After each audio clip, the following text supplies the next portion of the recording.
All right. So again, these videos are for the self-paced individual that wants a little auditorial demonstration to go along with the visuals that you're reading. So FHA, being a very specific loan type, is a government-backed mortgage program. That means that there's mortgage insurance on this loan no matter what.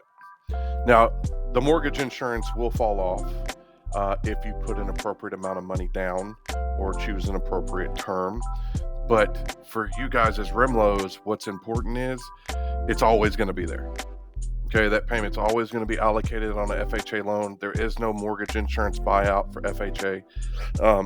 Excuse me, there is no lender paid option or single premium option.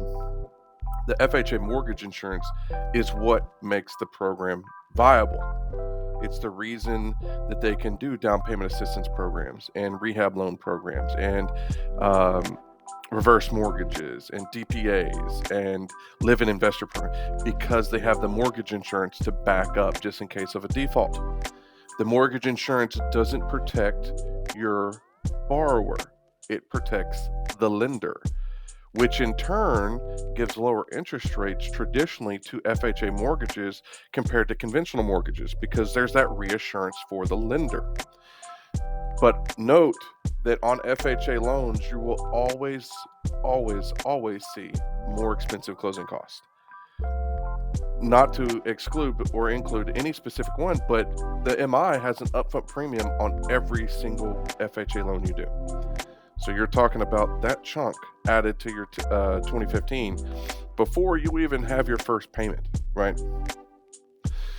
But in the trade-off, you'll traditionally see a 1/2 to 3/4 of a point reduction in rate because of that mortgage insurance. So that is a trade-off for your client.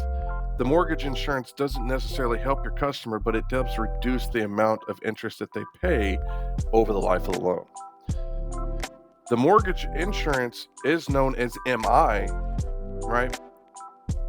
But unlike the conventional one, it is non-negotiable. So you're not going to go shop it at other programs. It is fixed for everybody. If you're doing a single family home with this much down, this is your premium. Doesn't matter your credit score, doesn't matter your DTI, doesn't matter.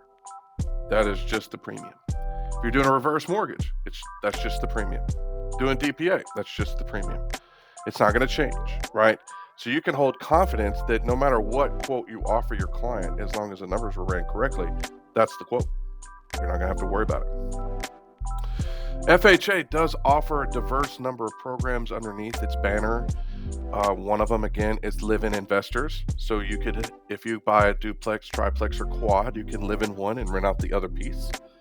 Down payment assistance programs love FHA. Absolutely love FHA. Reverse mortgages and rehab loans are both done here on a regular basis. Reverse mortgages are predominantly FHA.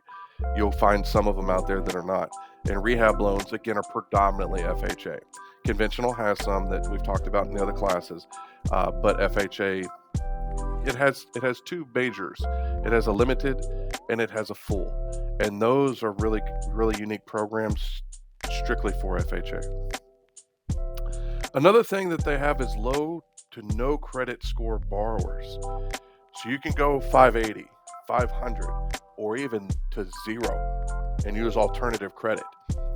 Not every lender every time is going to offer alternative credit or a 0 score program or a 500 program or a sub 580 program. So make sure that you're checking with Andrew or myself to ensure that the program that you're writing is a good program. But those options are available if we find the right investor. So keep your eyes out there for this.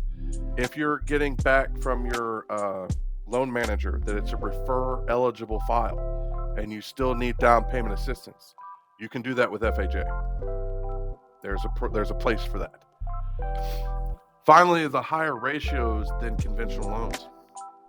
When you're talking about FHA, those ratios go above and beyond 50. Okay, 56.99 is usually the industry standard for the highest FHA is willing to go. Um, that's not your front end. That's just your back end. You're not going to see a front end of 56, 56. That's not a thing. But you can run your AUS and see if you're getting an approved eligible. Okay. When you're getting a refer, you cannot take the ratios that high. And we'll talk about that later on in another slide here about the refer files for FHA and what they need in order to be successful. Because it's completely different than conventional loan, right? It's completely different than a standard FHA file. But understand that there are places that you can go for higher ratios and refer files if you meet the criteria. But again, Mortgage Monday, guys. Here we go. I gotta find it. Where'd it go?